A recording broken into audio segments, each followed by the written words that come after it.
Bienvenue à notre post-it. Est-ce que tu as déjà dû dire des choses qui étaient très difficiles, mais que tu te sentais appelé quand même à parler de cela? Alors, si tu as déjà été dans cette situation, d'un côté ou de l'autre, il faut vraiment écouter ce post-it jusqu'à la fin. Aujourd'hui, on a un texte en 2 Corinthiens, chapitre 7 et le verset 1er. Il nous dit ainsi le texte.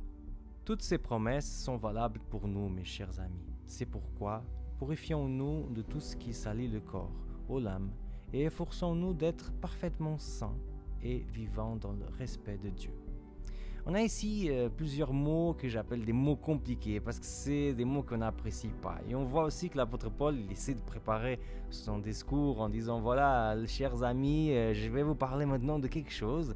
Et il commence premièrement de parler de 2 choses qui sont très importantes. 2 domaines qu'on a tous dans notre vie. On a le domaine de l'âme et le domaine du corps. Et on peut appeler bien le domaine de l'âme tout ce qui est spirituel dans notre vie et le domaine du corps tout ce qui est physique.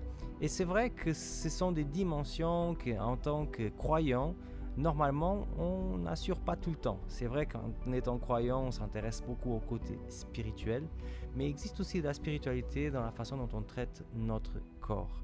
Et je sais parce que j'essaye souvent de faire des démarches dans ce sens-là, pas tout à fait compris par tout le monde tout le temps.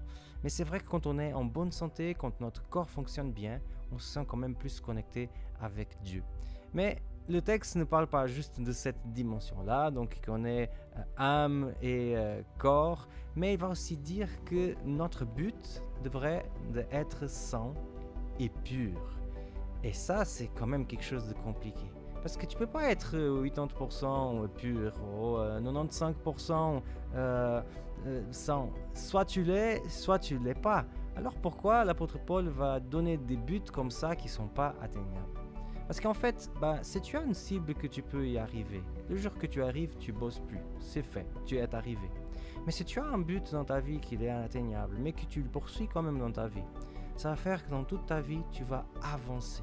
Et ça, c'est finalement le but dans l'âme, dans le corps, dans ce qui est spirituel, dans ce qui est physique, c'est qu'on puisse être en constante évolution en tant que chrétien. Et troisièmement, on a finalement une autre chose qui est aussi difficile de dire, c'est de faire l'effort. Et c'est une chose qu'en tant que chrétien, on n'apprécie pas beaucoup, qu'on nous dise qu'il faut faire l'effort. Mais prends juste la vie de Jésus-Christ. Est-ce que tu as l'impression qu'il a quand même fait des efforts? Le fait d'incarner un corps humain, le fait des fois de se coucher très tard, se lever très tôt, le fait de donner sa vie pour moi et pour toi, est-ce qu'il n'y a pas eu de l'effort?